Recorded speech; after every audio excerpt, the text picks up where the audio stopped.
lui rendre un hommage tout particulier parce que sa trajectoire de militant est assez impressionnante. Et nous avions toujours entretenu ensemble des rapports chaleureux, fraternels, amicaux. C'était un homme qui avait beaucoup d'idées, qui savait les défendre avec beaucoup d'acharnement, mais aussi avec beaucoup de respect. Voilà, donc je vais donner la parole à Jacques Nikonov, qui a préparé un petit mot à cette occasion-là. Et puis il y a donc Maurice qui était dans la même fédération que Jean-Claude. Et nous remercions ici la présence de Nicole. Nicole Paruto, elle aussi, une militante engagée de toute sa vie et qui a le courage d'être là. Et elle a toutes nos amitiés. Bien, chers amis et camarades, Jean-Claude ne participera pas cette année à l'université d'automne du Pardem. Né en Italie en 1938, il est arrivé très jeune en France, à Mantes-la-Jolie, dans les Yvelines. Il a connu les brimades et la xénophobie. Et puis, comme l'immense majorité des jeunes banlieusards de l'Île-de-France, de l'époque, il est allé à l'usine. Il a été ouvrier, ajusteur, tourneur, fraiseur, c'est-à-dire l'élite des ouvriers de la métallurgie. Puis, il a progressé professionnellement, il est entré au bureau d'études mécaniques. Il était dans la très grande usine Chausson de Gennevilliers, qui comptait des milliers de salariés. Une usine de pièces pour l'automobile et de fabrication d'autocars. Une usine mythique pour la combativité de ses salariés. Rapidement, Jean-Claude adhère à la CGT. Il sait écouter et entraîner les travailleurs. Et puis, il adhère au Parti communiste français. Il va devenir cadre du Parti communiste français. On l'envoie se former 1 an à Moscou. Il sera ensuite membre du secrétariat de la Fédération des Hauts-de-Seine, chargé de la propagande. Il a dans son périmètre les usines Renault de Boulogne-Billancourt, qui comptent encore plus de 20 000 salariés, dont 1000 membres du Parti communiste français. Jean-Claude passera un moment au mensuel du Parti communiste, Révolution, qui n'existe plus aujourd'hui. Il sera aussi directeur du comité d'entreprise de la SNCF, puis directeur du comité d'entreprise de la RATP. Pour changer d'orientation professionnelle, il aura repris des études de gestion des associations au Conservatoire national des arts et métiers. Très rapidement, Jean-Claude adhère à Attac. Il sera avec nous pour résister au putsch organisé par ceux qui, dimanche, vont défiler avec les islamistes. Immédiatement, il va adhérer au MPEP, dès sa création, ancêtre du Pardem. Comme un certain nombre d'entre nous, Jean-Claude s'est éloigné du Parti communiste français. Une rupture politique est toujours douloureuse, surtout quand on s'est donné à fond et pendant des années. Car Jean-Claude était entier. Il n'avait pas de plan de carrière, contrairement à beaucoup de responsables politiques. Il n'était pas dans la posture et les jeux d'appareil, mais dans la vérité et la transparence. Pour lui, ce n'était pas l'appareil qui comptait en premier, mais l'intérêt des travailleurs, l'intérêt de la population. C'est cela qui compte. Le reste est dérisoire.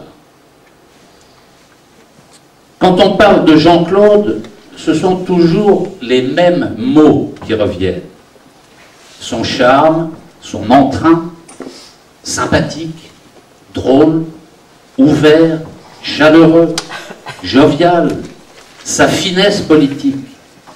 Il aimait les gens, il était proche des gens. C'était un homme de masse, comme on disait à l'époque.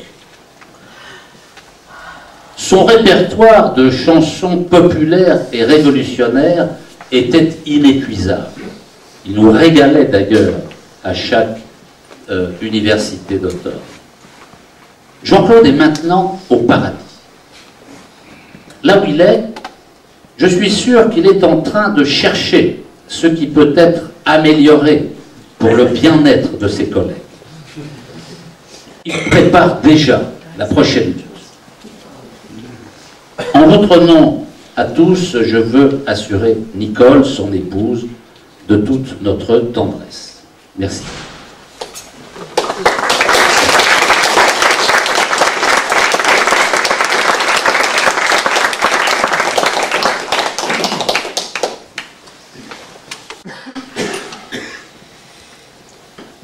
Je vais vous dire quelques mots maintenant de la vie plus concrète au niveau de la Fédération de l'Ordre. J'ai connu Jean-Claude en 2006, au moment des collectifs antilibéraux. Donc à cette époque-là, c'est encore la gauche, on espère des choses de la gauche. Nous en faisons partie de la gauche. Bref, j'ai tout de suite remarqué dans les réunions Jean-Claude et Nicole, justement par leur finesse politique, comme vient de le dire Jacques. Et donc je me suis rapproché de lui et il m'a dit un peu plus tard qu'il se préparait à un nouveau mouvement. Donc c'était le travail préparatoire à la naissance du FPEP. Donc en 2008, j'ai adhéré au FPEP, j'ai rejoint Jean-Claude et ça a été le début d'une vie politique assez riche et passionnante. Nous avons milité ensemble, l'été, l'hiver, les tracts sur le marché, des fois le froid, la pluie. C'est une expérience riche et dont je garderai le souvenir. Jean-Claude nous accueillait chez lui avec Nicole pour les réunions de la fédération. Et après les réunions, donc, il y avait l'auberge espagnole.